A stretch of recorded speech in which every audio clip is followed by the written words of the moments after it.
இன்றைக்கு சமையல் யாழ்ப்பாணத்தில் தான் புழுங்கரிசி சோறும் பருப்பும் பொரிச்ச மீன் மசாலா குழம்பும் தான் செய்தேன். சமையல் வீடியோ மட்டுமில்லை, கடை promotion videos, product promotion videos எல்லாம் செய்கிறேன். தேவையானாக்களை என்ன கண்டெக்ட் பண்ணுங்கள்.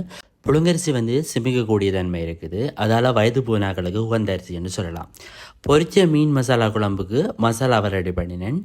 பெரிய வெங்காயம், உள்ளி, தக்காளி பழம், கறிவேப்பிலை, மிளகாய், வெந்தயம் கொஞ்சமாக போடணும். கணக்க போட்டுட்டீங்க அப்படின்னு சொன்னால் கைக்க வலிக்கிடும். அதே போல் தான் கறிவேப்பிலையும் தேவையான அளவு கடுகு பெருஞ்சீரகத்தை போட்டு வதக்கிட்டு கொஞ்ச நேரம் ஆற விட்டுட்டு சொட்டு தண்ணியை விட்டுட்டு கிரீமியாக மிக்சி ஜாரில் அரைக்கணும். பிறகு பொரிச்ச மீன் எடுத்து முதலாம் பாலையும் ரெண்டாம் பாலையும் விட்டு தேவையான அளவு தூளையும் போட்டுட்டு தூள்மணம் போற மட்டும் அவிய விடணும். அதுக்கு பிறகு அவிச்சு வச்ச மசாலாவையும் போட்டு கொஞ்ச நேரம் அவிய விட்டுட்டு எடுத்தோம்னு சொன்னால் சுவையான பொரிச்ச மீன் மசாலா ரெடி ஆகிடும். உங்கள்கிட்ட ஒரு கேள்வியும் கேட்க விரும்புகிறேன். எப்படின்னு சொன்னால், யாரெல்லாம் என் ஆர்ஜி ஜது யூடியூப்பை சப்ஸ்கிரைப் பண்ணி வச்சிருக்கிறீங்களோ அவங்க ஜஸ்ட் கமெண்ட் பண்ணுங்கள்.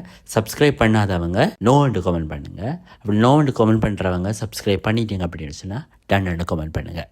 தேங்க்யூ. என்னோட ரீல்ஸில் உங்களை சந்திக்கிறேன்.